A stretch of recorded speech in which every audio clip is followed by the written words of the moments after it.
Alright guys, here we are on the LS. This is a 2009 JKU Rubicon, 35-inch tires, 410 gears. It does not have a cold air hood. It does not have a cold air intake. Other than that, it's very similar to the Hemi.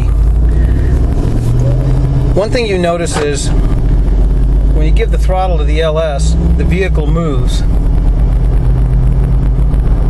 The engine doesn't rev up. So let's get on the same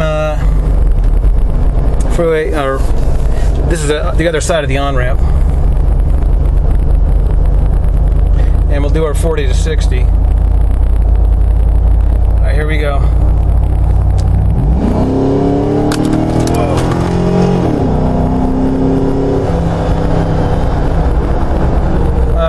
The LS really kicks you in the back when you throttle it. Let's see what that was. 3.7 seconds. By the way, our oil pressure light's on. I'm actually testing, you guys can't see it. I'm actually testing the new circuit we've eliminated the oil pressure sensor, coolant temp sensor, crankshaft position sensor, trying to get our kit plug and play. So, yeah, the LS, when that thing downshifts, it really kicks you in the back. One of the things that you have to consider here is that this engine has less horsepower than that Hemi. The Hemi's probably over 425, I would estimate. But the transmission just sucks. This LS is probably 375 to 380 horsepower. I say that because it's the lower performance L9H truck engine, and it has a 2¼ inch exhaust, no custom tuning, no custom intake, small air filter, no cold air induction. It's probably just under 400 horsepower. Yet you can see the difference it makes with the gearing. In fact, we just went from 6. I'm actually having to hold my speed back here. Let's turn our cruise on. Just giving it a little throttle, it wants to go, and the speed limit here is 65. And it's just going effortlessly. So let's put this back up and watch our temps. It just goes so easily, you're going to find yourself going 75, 80, even up this hill that you saw the 3.8 struggle with. You can see we're holding about 203 degrees. We're in 6th gear, low RPM. The 6L80 is a huge part of this swap, and without that 6L80, there would not be the dramatic difference in performance that the LS has versus the Hemi. And what I mean by that is the Hemis do have a lot of horsepower, but I believe that because of the limitations in the gear spacing of the 5-speed transmission, the LS has an edge. This transmission, the 6L80, is low friction, has a 4-to-1 low, two real overdrives ending up in 0.6 on the top. So you can see we're cruising 65 at 1700 RPM. We're about 1900 at 75. You can see our R's are low, our coolant temp staying down. It's about 110 right now outside.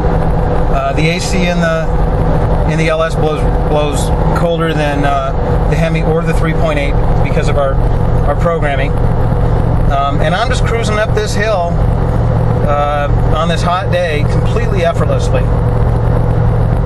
And we're going to get to the top and let's see what our temp's at.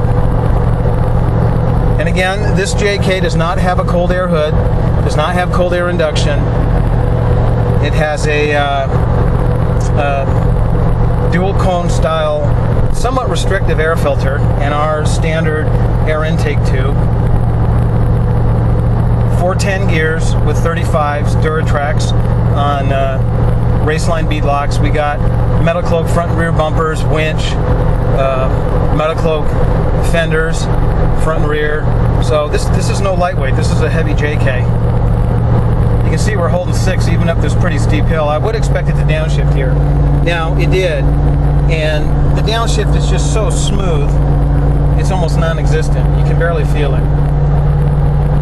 All right, we're up to 206 now.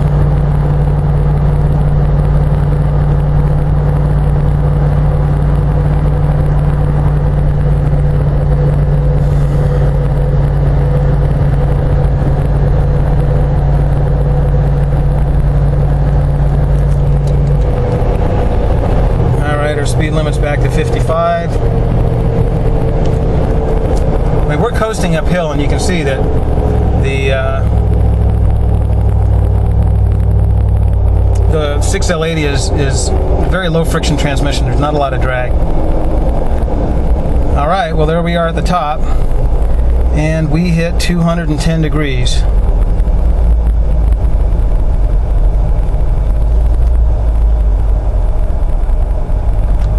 Running these LSs at 215, 220, 230, 240 isn't going to hurt them. We turn our fans on at 208 and 214, low and high. Guys think they have to run in the 180s. You don't want to do that. The efficiencies of these modern engines are really had at the higher temperatures. Okay, we're going to get back on the freeway going down now.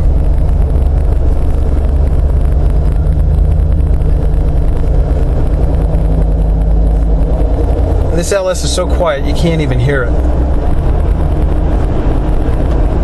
I can hear tire noise and some wind noise, and that's about it. It really is a pleasure to drive. When I get in any other JK, it just doesn't feel right to me.